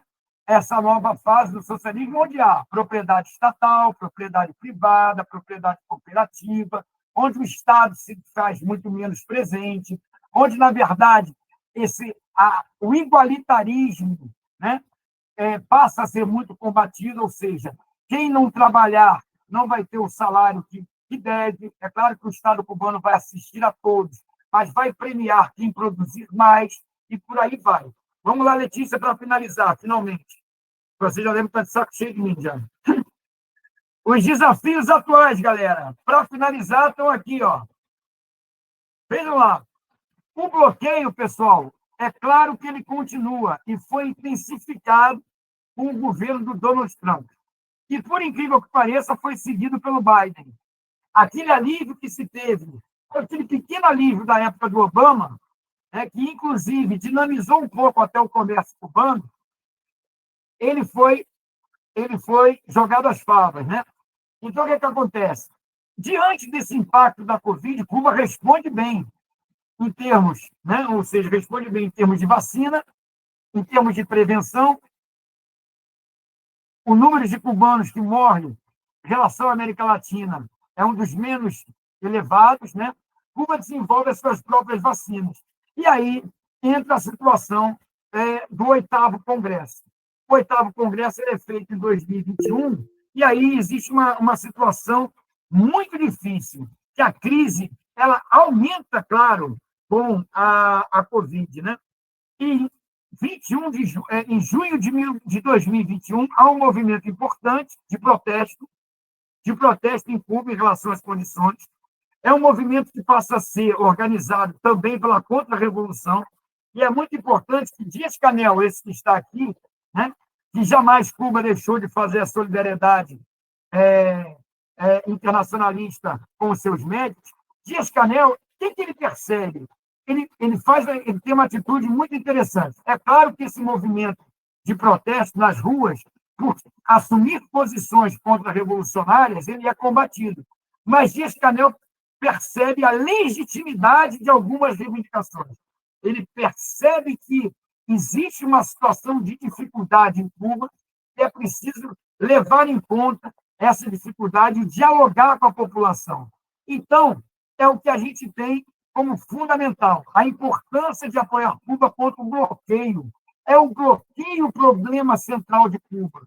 É um bloqueio que atinge o cotidiano de Cuba. Mas também, eu costumo acabar, Letícia, para finalizar, pessoal, com as seguintes questões, né? É claro que o bloqueio é central. É claro que nós temos que combater o bloqueio. É claro que nós temos que manter a solidariedade. Mas o povo cubano também, ele vai estar dando respostas a essas dificuldades, né? Porque essas dificuldades, para mim, elas podem ser sanadas com algumas questões muito claras, né? E nessa disputa política, os cubanos estão se alertando. Primeira coisa, manter o poder popular. O poder popular em Cuba, ele é uma conquista revolucionária. Não dá e nem se pode abrir para nenhum tipo de reforma burguesa sob o manto da democracia. Esse poder popular ele tem que ser cada vez mais democrático no sentido socialista da palavra, de incorporar os trabalhadores à gestão do Estado e às decisões. É a primeira coisa. Esse poder popular tem que ser aprofundado, ressignificado, o socialismo ressignificado, ganhar a juventude, estabelecer a discussão da comunicação. O segundo desafio é a eficiência socialista. Cuba tem que ter, isso bloqueia, atrapalha e muito, né? O setor estatal cubano, o setor das cooperativas, que são os elementos socialistas, eles têm que se tornar eficientes produtivamente, justamente para contrabalançar a chamada iniciativa privada, para que não haja em Cuba o discurso de que o privado é bom, o Estado é ruim. O que é particular é bom, o que é público é ruim. Então, existe a necessidade dessa eficiência socialista. Terceira coisa é a batalha de ideias, né, pessoal? A batalha de ideias ela é muito importante, porque, vejam, a luta está presente ali em Cuba. A luta de classes, a luta ideológica, ela está ali presente, não tenho dúvida. Né? Os mecanismos de mercado criam um grupo de pessoas, um grupo que se torna uma classe social que pode, é claro, né, estar presente na formação socialista, mas também ela pode ser contrária ao socialismo. Isso é uma disputa política ideológica. Parece que os cubanos hoje eles pensam que a luta pelo socialismo ela se dá de forma muito mais a longo prazo. Por isso a existência dessas formas de propriedade, diferente da leitura dos anos 60 e até do início dos anos 90. Então, na verdade, a batalha ideológica e cultural cotidiana ela tem que ser assumida pelo partido, pelo governo, pelos revolucionários cubanos. E, acima de tudo, a vigilância também revolucionária. Né? Cuba combate o império, ela não combate nenhum inimigo pequeno, ela está na frente dos Estados Unidos, ali tem a base de Guantánamo. Então, é preciso fazer com que o poder popular exista a vigilância revolucionária, a eficiência socialista e a batalha cultural. Eu acho que esses são os caminhos que a gente vai viver da Revolução Cubana. A gente vai assistir esse debate se aprofundando e a gente espera que agora Cuba, com os BRICS, etc., passe a ter uma possibilidade de desenvolver o seu socialismo de uma forma muito mais clara. Pessoal, rapidamente é isso, estou aí à disposição para vocês.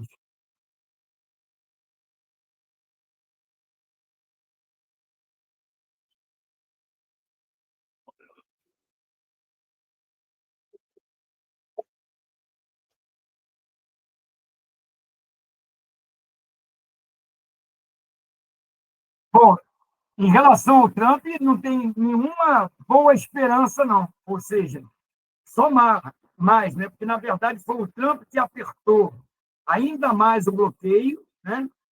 O Trump já escolheu, enquanto alvos, a Venezuela e Cuba, né? Ou seja, que são os dois que ele considera os inimigos principais. Então, não considero que a gente possa esperar nada de positivo, mesmo com a presença dos BRICS. Né?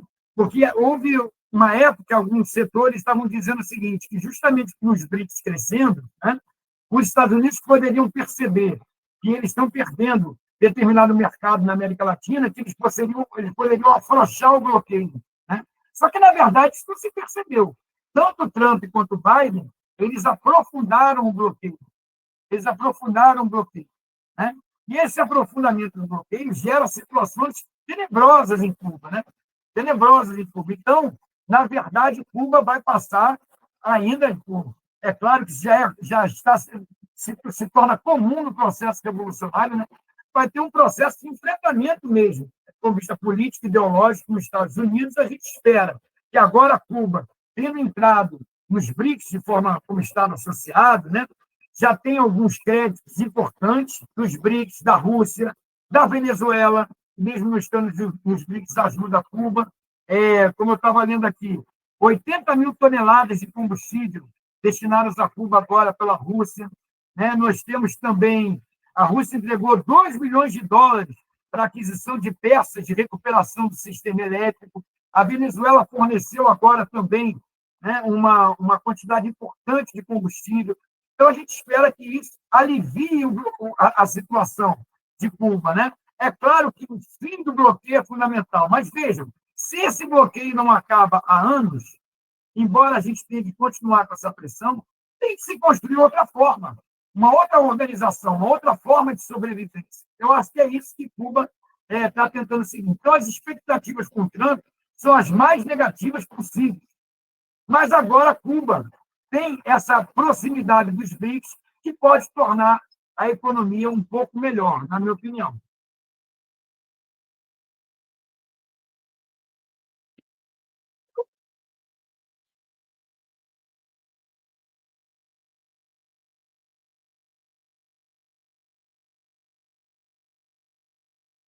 Verdade, pessoal. Vocês podem perguntar e nem eu sei se eu sei tudo também, não. Com certeza não sei. Com certeza. Eu não sei tudo, não. Mas vamos lá.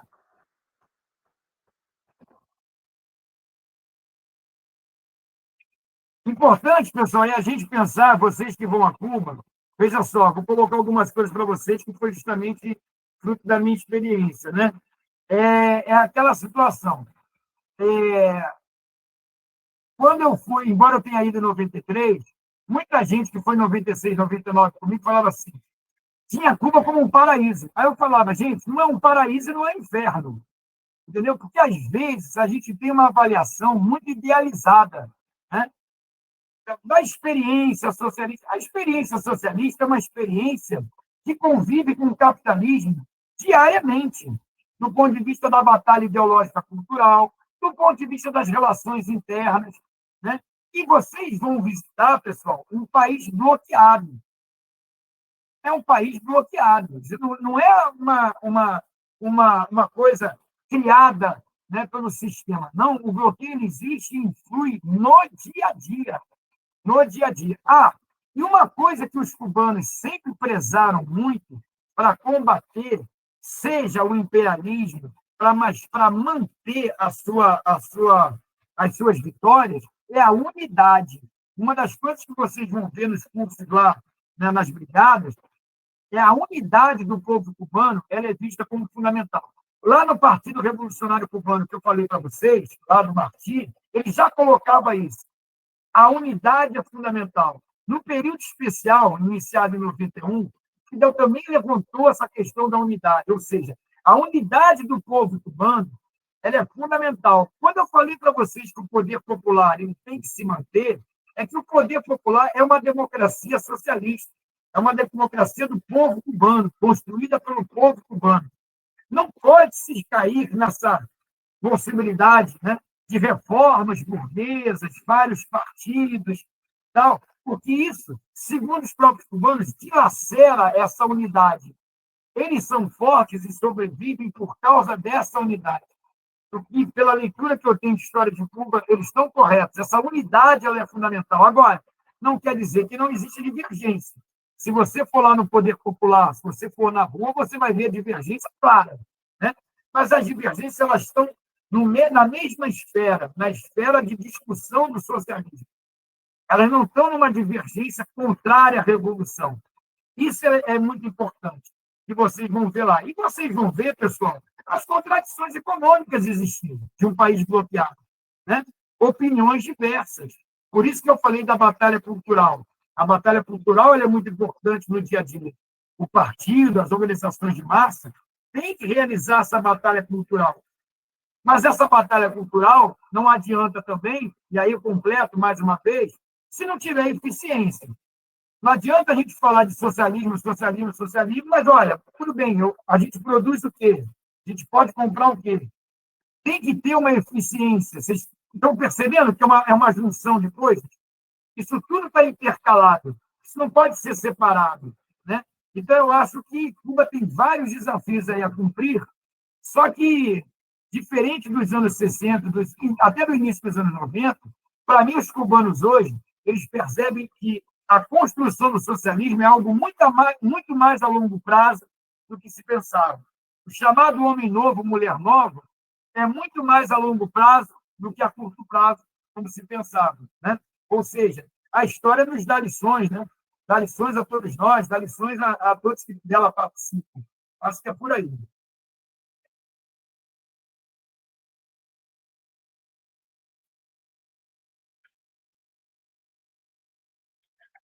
E eu faço também, olha que eu falo muito inglês.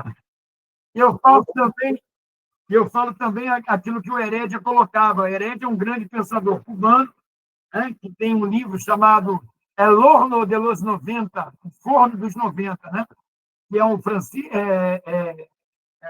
Fernando Martínez Heredia, né, em que ele coloca o seguinte: bom, é uma loucura, né, é, lutar pelo socialismo, mas muito mais loucura ainda se nós deixássemos de lutar pelo socialismo, né? Ou seja, é mais louco ainda a gente achar que pode haver possibilidade da Revolução Cubana se desdobrar e melhorar sem o socialismo. Ao contrário, a gente tem que valorizar o socialismo. Eu gostaria de mostrar para vocês, pessoal, alguns livrinhos aqui de sugestão. Tem esse aqui, ó, A Revolução Cubana, uma reinterpretação, da Vânia Bambirra.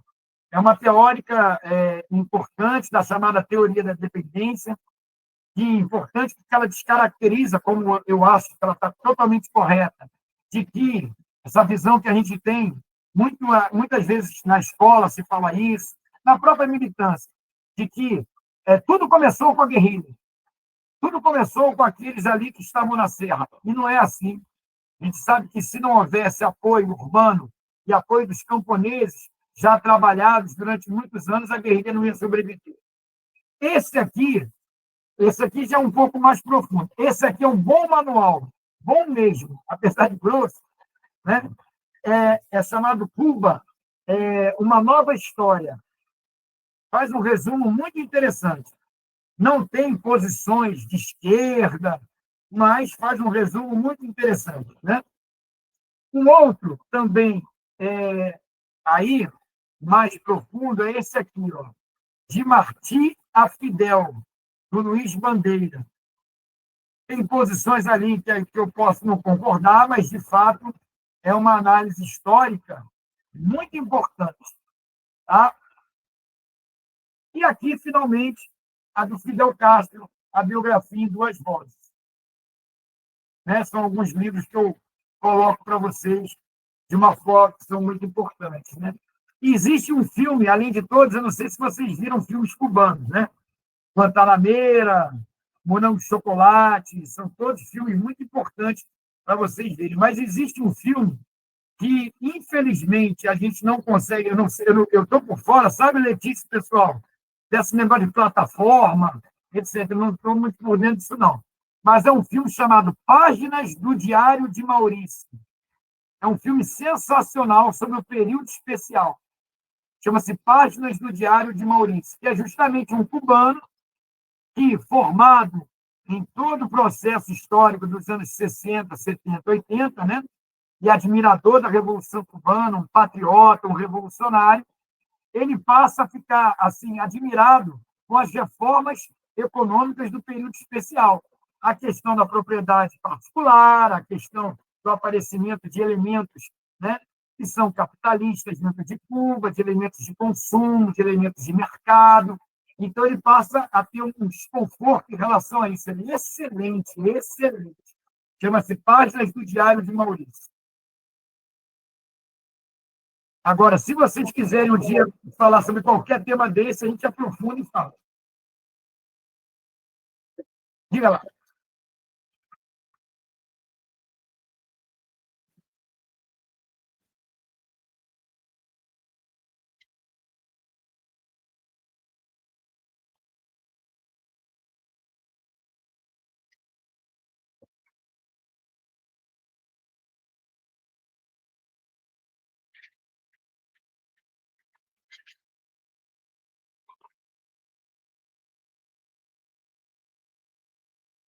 Sim, vocês vão ver, pessoal, que sem a participação popular, nenhum regime se sustenta.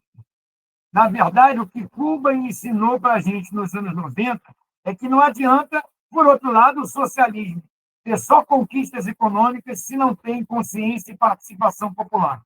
Foi a demonstração mais clara e que me motivou a estudar Cuba, ou seja, o poder popular, a incorporação do povo às decisões, a construção das decisões, não temer o debate, a democracia socialista, foi isso que tornou Cuba essa possibilidade de resistência e que faz com que Cuba resista até hoje.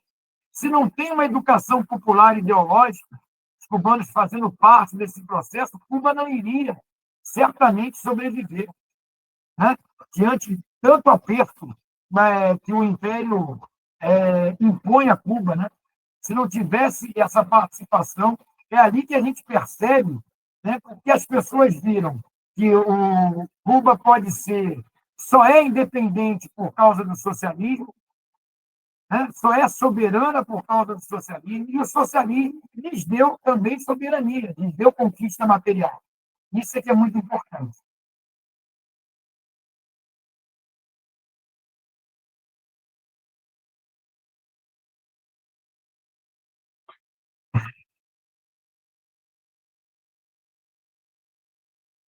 Pode abrir à vontade.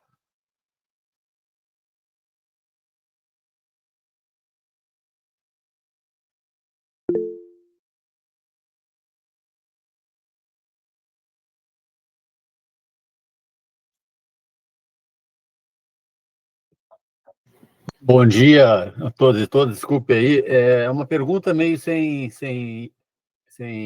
ligação com isso, mas eu tenho a curiosidade se o bloqueio ou alguma outra questão tenha influenciado, porque eu tenho uma amiga, uma colega de trabalho, que foi a Cuba agora em março desse ano, 2024, e ela pagou uma passagem de ida e volta de R$ 1.000 para uma pessoa e comprou a passagem em setembro de 2023. E eu fui comprar agora a passagem, fui ver preço de passagem, e as passagens estão bem mais caras, né? Encontrar uma passagem por menos de R$ 4.000 é bem difícil, a volta de até 3.500 consegue alguma coisa, sabe? Mas essa alteração do preço tem alguma coisa a ver com bloqueio? Tem alguma questão nesse processo todo aí envolvida, ou isso é uma questão meramente mercadológica agora, do momento?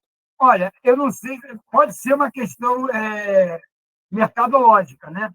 Por quê? Porque existem determinadas situações ali de empresas, por outro lado, que passam a não fazer não ter nenhum tipo de relação com Cuba justamente por isso, né?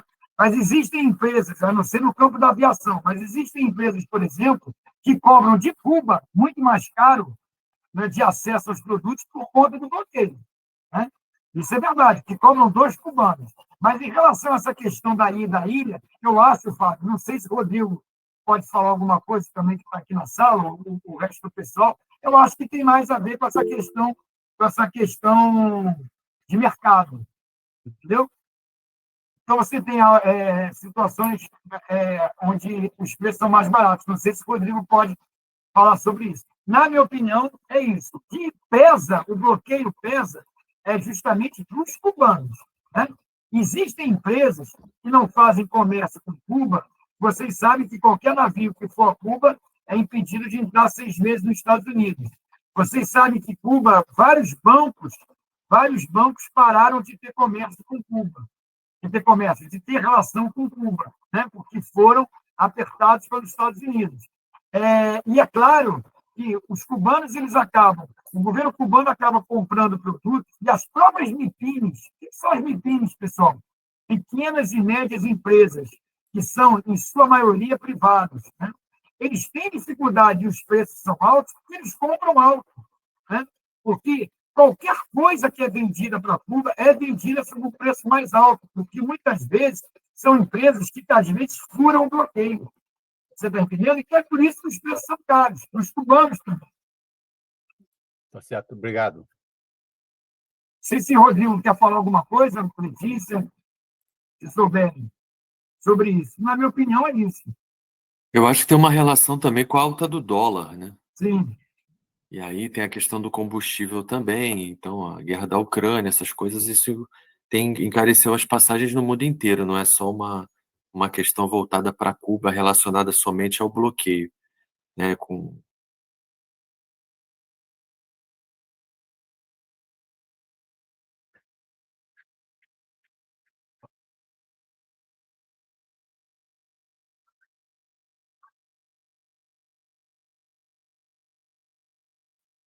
E, pessoal, essa questão do bloqueio é tão central. Eu fui pegar uns dados aqui, que eu estava lendo aqui, né, que são assim, impressionantes. 25 dias de bloqueio significaria, ou seja, se durante 25 dias o bloqueio fosse extinto, ou quanto que ele significa economicamente, significa o quadro básico de medicamentos cubanos por um ano. Vejam isso. Né? 21 horas de bloqueio representa o custo da insulina para cobrir a demanda anual dos cubanos. Vejam, sem bloqueio, por determinadas horas, por 8 horas, Cuba iria adquirir brinquedos e jogos fundamentais para os círculos infantis. Né? 44 horas equivale ao financiamento necessário para garantir computadores ao centro educativo. Para vocês verem a violência do bloqueio.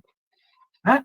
Ou seja, o ponto que sem o bloqueio, Cuba poderia estar numa situação, justamente pelo socialismo, né? Pelo seu planejamento econômico, pela sua distribuição, pelo acesso às riquezas, poderia estar numa situação muito melhor. Né? Então, o bloqueio ele é central. Né? Muitas pessoas, não, mas Cuba tem... Não, o bloqueio ele é central. Ele impede que empresas continuem ou façam comércio com Cuba, continuem a fazer comércio ou façam comércio com Cuba. As empresas que driblam sofrem sanções. Fala, Letícia.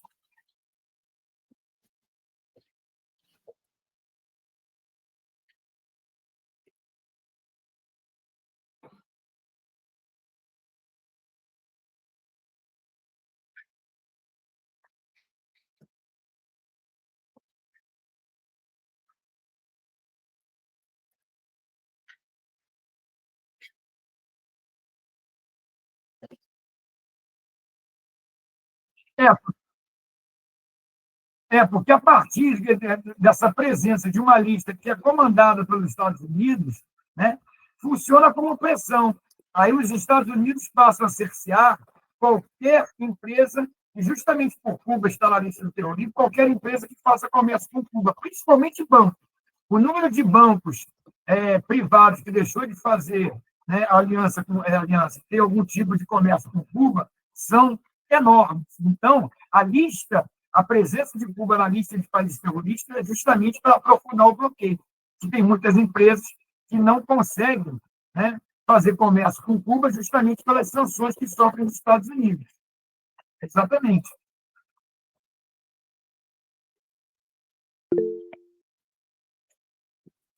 Júlio.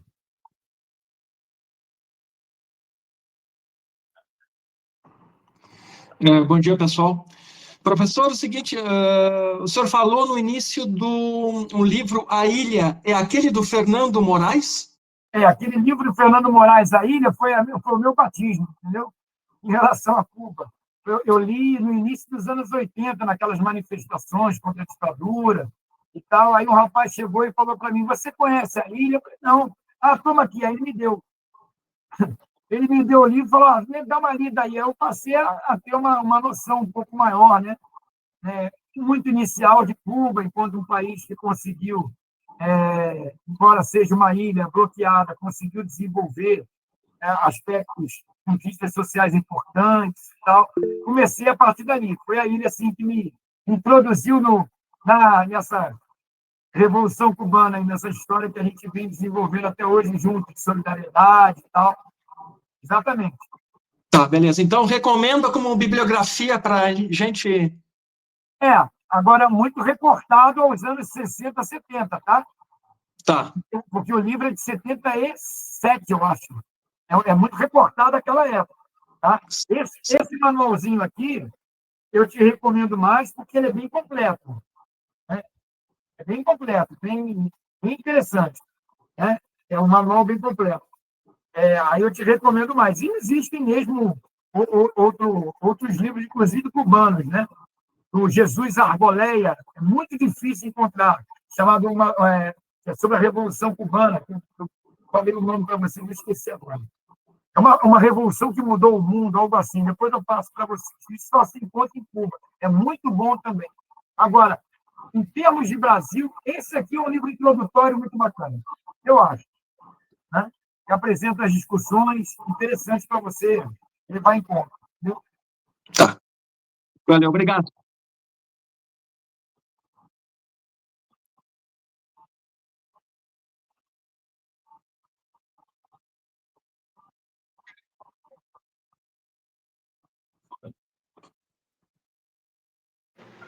Bom dia a todas e todos. Eu queria perguntar 3 questões, assim, né, que não sei se tem como responder.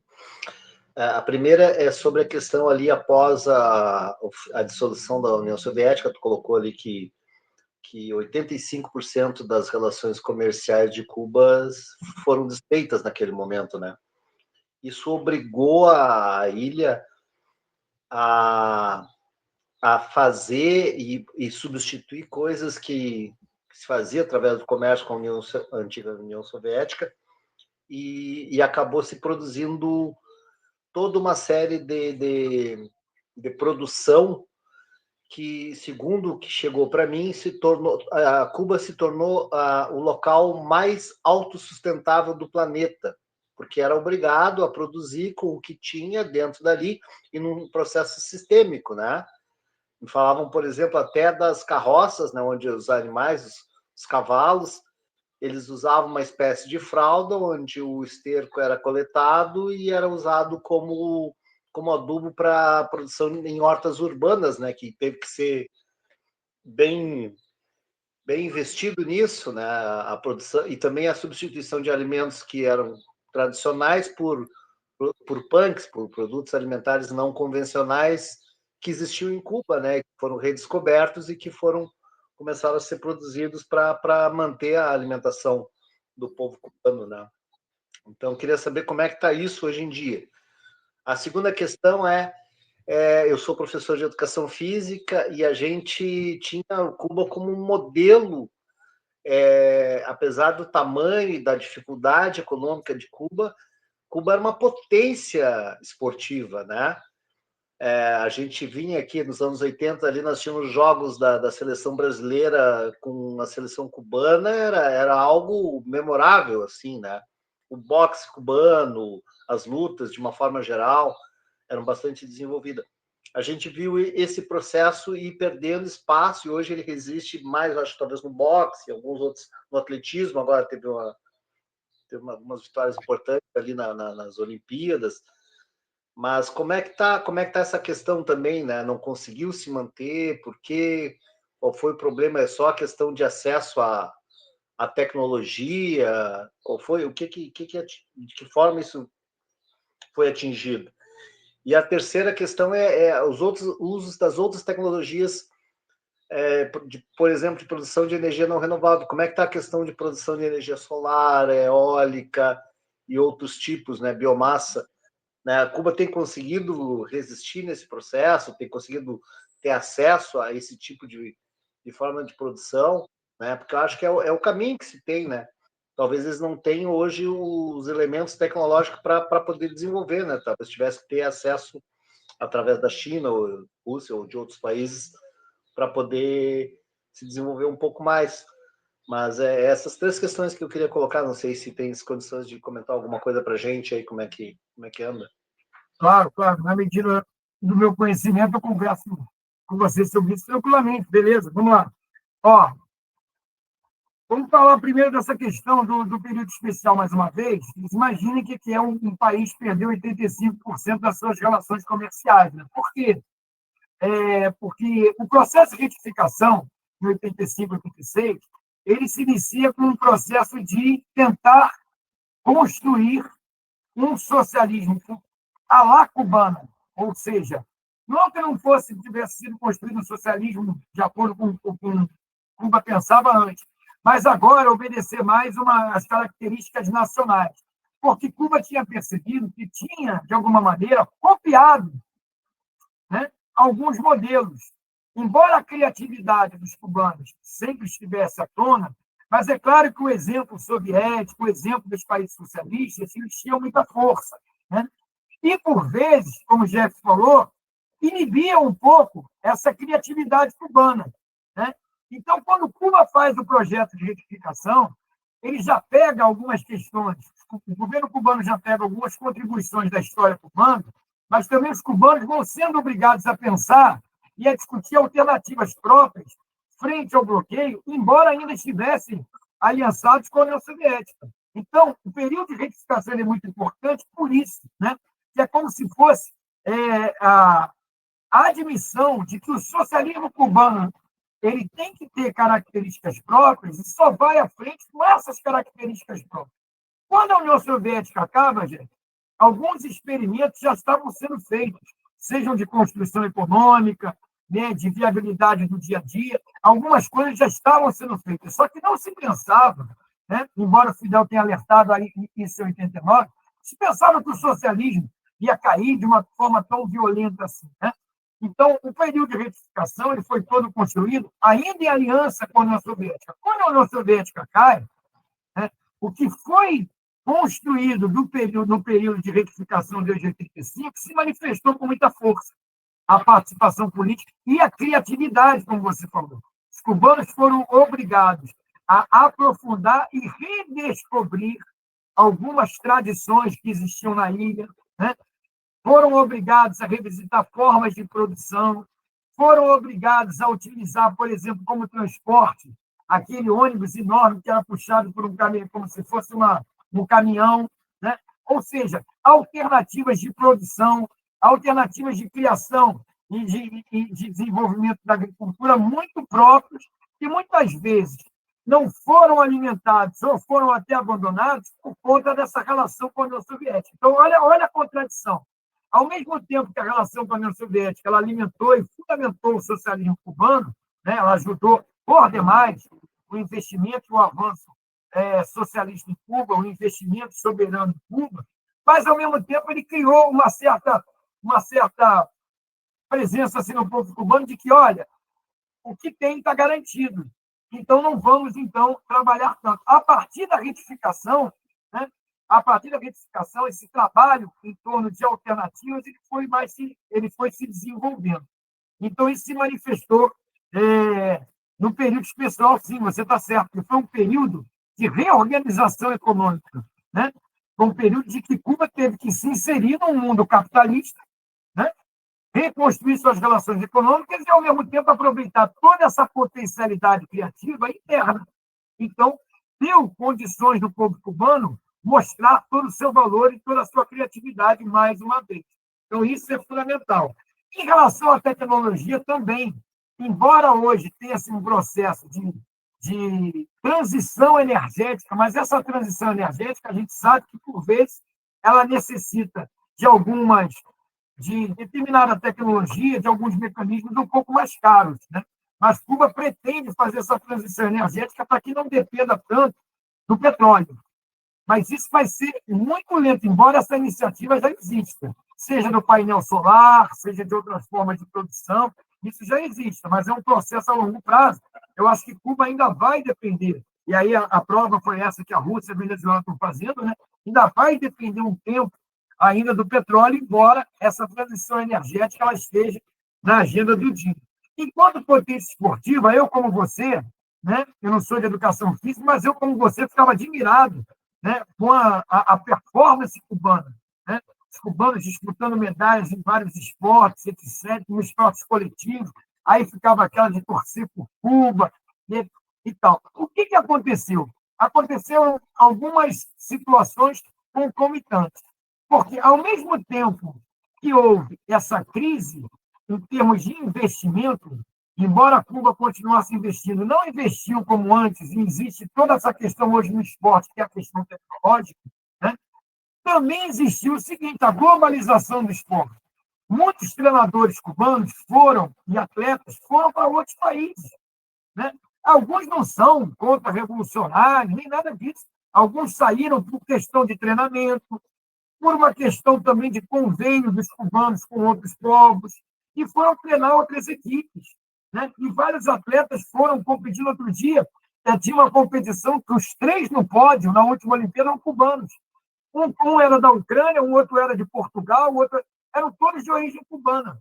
Então, existe toda essa questão tecnológica, é verdade, existe toda essa questão da competitividade, que está muito mais alta, e existe essa questão da globalização esportiva, né? Mas, mesmo assim, Cuba ainda mantém um resultado, né, que é razoável, não é mais aquela projeção enorme que tinha, mas está ali bem razoável em função da situação que está de bloqueio, né? Ela está ali pertinho dos outros países da América Latina, embora não seja mais aquela projeção como era, justamente por esses fatores que eu falei para vocês, né? Então, por exemplo, eu tenho aqui o quadro de medalhas também. É claro que você vê o quadro de medalhas desde lá de que Cuba participa, é claro que existe uma diminuição. Mas, se você for comparar também com o número de esportistas que Cuba manda, o resultado também é positivo proporcionalmente. Cuba não tem possibilidade de mandar uma delegação enorme. Então, os resultados ainda estão bons, levando em conta a dificuldade de Cuba. É quase um milagre você ter Cuba disputando, né? Na penúltima Olimpíada, não em total de medalhas, mas em ouro, ela ficou perto do Brasil.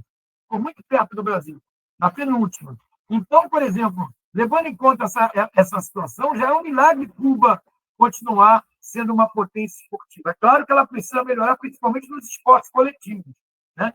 E precisa também discutir essa questão de como é que pode um cubano sair de Cuba e voltar, né, e ser integrado à seleção, porque isso ainda é uma barreira que vai ter que ser discutido na hora, né? Uma determinada hora isso vai ser discutido de uma forma mais profunda. Então é isso, eu acho que pela situação que Cuba vive, eu acho quase um milagre Cuba ainda continuar pontuando nos Jogos Olímpicos como pontua em termos de medalha.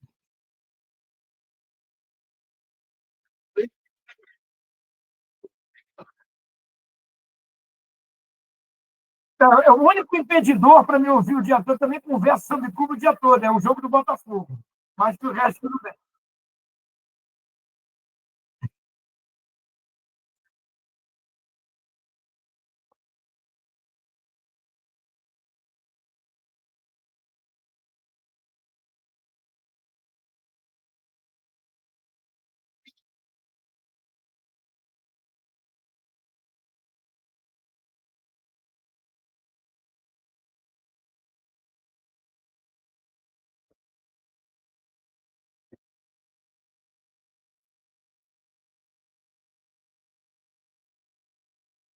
Eu só queria falar.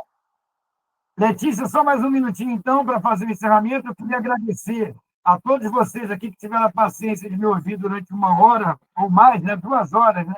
Tiveram a paciência de me ouvir aqui. Qualquer coisa, quero colocar à disposição meu e-mail, se vocês quiserem perguntar, porque cada tema desses é uma discussão enorme, desde a época da independência, passando pela discussão que existiu nos anos 60, que foi belíssima, sobre as opções do socialismo em Cuba, envolvendo Che Guevara, envolvendo Carlos Rafael Rodrigues, ou seja, que socialismo construir, passando pelo período especial, passando por essa relação com a União Soviética, que tem muita gente que diz, mas Cuba virou uma colônia soviética. Não é bem assim, né? Aliás, não é assim mesmo.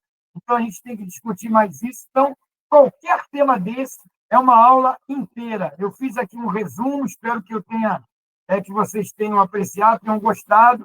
Gostei muito da participação de vocês. Eu agradeço aí, fico à disposição da associação aí do Rio Grande do Sul para a gente discutir qualquer tema desse, discutir a realidade cubana hoje, principalmente, que é o que a gente tem que ter mais condição de discutir para que a gente possa defender Cuba e defender a Revolução Cubana na nossa militância cotidiana. É isso aí, muito obrigado a vocês.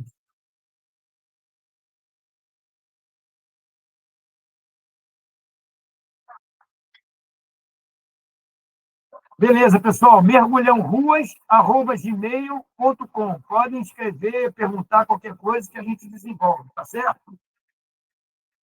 Tá. Nossa. E agradecer o Rodrigo aqui, que também me ajudou muito na seleção de fotos e tal. Muito obrigado aí, nosso parceiro de discussão também lá da Associação Zé Martins. Grande abraço, então. Agradeço muito a vocês. Hasta a vitória sempre. Cuba vencerá. O socialista sempre. Pela vitória sempre. Hasta la vitória.